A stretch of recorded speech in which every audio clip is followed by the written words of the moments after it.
So this is the part 2. Again, this is Cheyenne, Wyoming urban gardener, Debbie, formerly Cheyenne Life. And I don't know if I'm going to be solid on that name yet. I may choose something else, and I hate to keep changing the channel name, but I would like to have something that's probably a little bit easier to remember for everyone.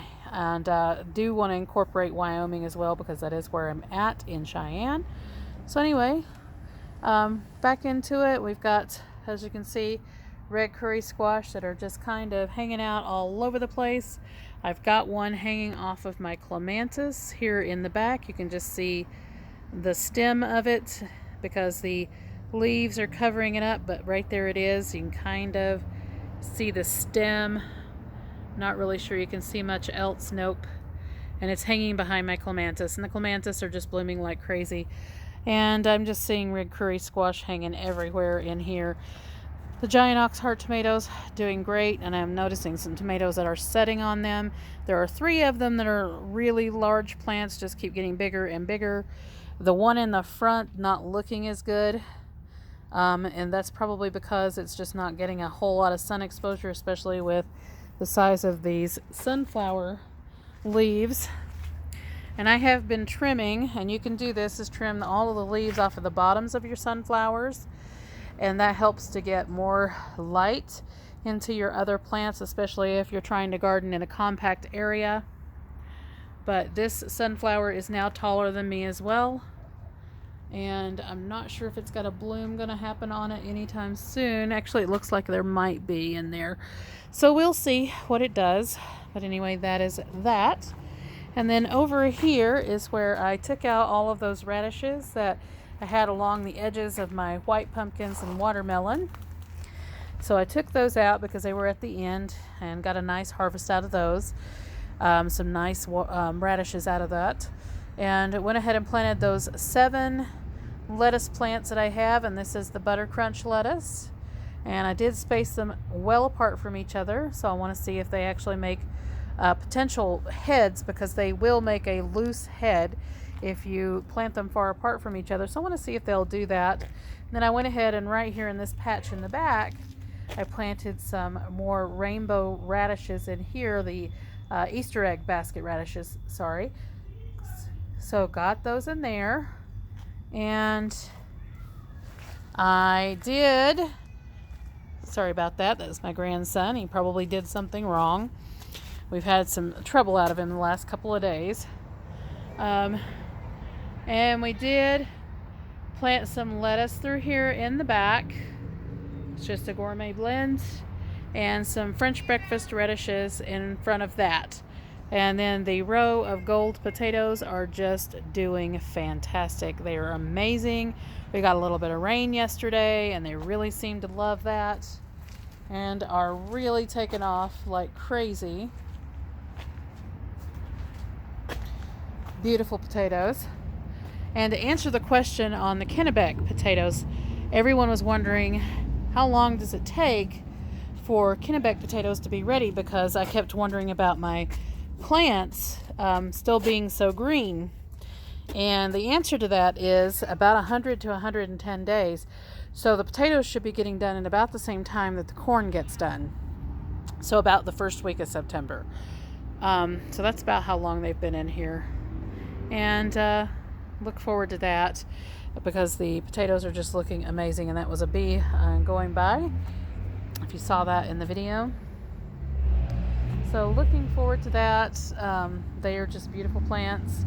I did pull some more soil up around them, and I did notice some new potatoes on them as well. So they are still putting on potatoes, looking great. And all of the corn looking great. I didn't have any of the corn really blow over. There was one,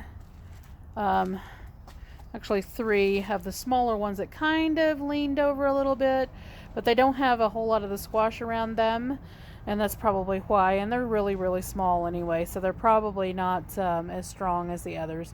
The rest of the corn didn't budge. The squash running around them was the answer to that. Doing fantastic. Really beginning to tassel now. They're over my head for the most part, except for those in the back. And those in the back are catching up as well, so maybe they will do something before the end of the season. I hope so. But anyway, that is the update on those. And I do have a couple of more pumpkins. I checked the vines earlier today of the white pumpkins that are set on the vines, so they will most likely be a nice sized pumpkin by the end of the season. And then I have loads and loads and loads of flowers on my watermelons, but I just don't think we're going to have enough time left for them to do anything. Borage is getting ready to bloom, and I also noticed that my calendula and zinnias are headed up and ready to bloom probably in the next day or so.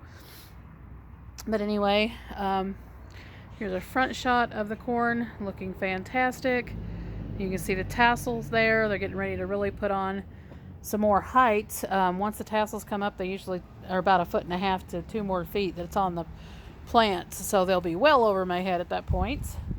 Tahitian squash are setting little squash on them. They look like butternuts. They get up to 30 pounds. Don't know if we'll have enough time because they do have 110 days. We'll be pushing it, but we'll find out. And I did notice that we have some more cucumbers on the container cucumbers. I've been checking them, and you can see a cucumber there, and we've got a larger one down in here, and there's like 4 or 5 more on here, so we'll get some cucumbers. Most likely just going to be mostly out of the container cucumbers, but I'm still hoping the garden ones do something. Absolutely beautiful flowers. Again, I don't really show my flowers so much, and this was a Gabbera daisy that I picked up that is a double color. It has yellow and red. Beautiful, beautiful coloration. And then that's my purple basil. I have like 9 different varieties of basil in the garden. One of them is a cinnamon basil and actually tastes like cinnamon and smells like cinnamon. And I've got some more spinach in the pot that I had some spinach before. Just seeing if we can get some nice size on them. And everything else is doing wonderfully out here. There's 2 more basil plants there. One is a sweet basil, the other one is a mammoth basil. And here's the other sun sugar gold, the bigger plant that I was talking about, loaded with tomatoes on it, and just gorgeous. And the mandevilla that I planted and actually had saved from a reduced price, and it looked really bad when I first got it. Turns out that it's 3 colors. It is pink, it is red, you can see the pink and the red there, and up there is white. So pink, red, and white all in one plant. Absolutely gorgeous. And we have this cucumber plant here. Still does not have any cucumbers on it, but loads and loads and loads of blooms. And it will be getting cucumbers soon, I am sure. In fact, I think I see one at the end of this vine right down there. I do. So it will have some cucumbers on it. It's just taking a little bit. And we do have cantaloupes that are set on these plants. You can see one hiding in there, getting bigger by the minute. Look how big that is already, and it was not even golf ball size yesterday, and it's already about softball sized. And there's a couple of them in there like that. These are the container cantaloupes, so yes, you can grow cantaloupes in a container. And we got a couple more set on this one. They're smaller, but they'll catch up pretty quick. So we've got those going on in that one. Peppers all over the pepper plants. We've got a couple of the Minnesota midgets. There's one right there and one down here, getting big. I mean by the second. Really, they just get so going. They just really get going. And then we have a cucumber on this last cucumber plant, and this is the poinsett cucumbers. And I think there's a couple more in there, but definitely getting going on some produce finally. So I was worried about it, and it is pulling out and doing something. So anyway, like, subscribe, hit the notification bell if you want notices on new videos as they come out. And remember, you can grow in containers. These have got the 3-month release, Job's Organic. fertilizer as well as bone meal, blood meal, and a few other things mixed into the soil, but absolutely gorgeous plants. Anyway, we will see you on the next one.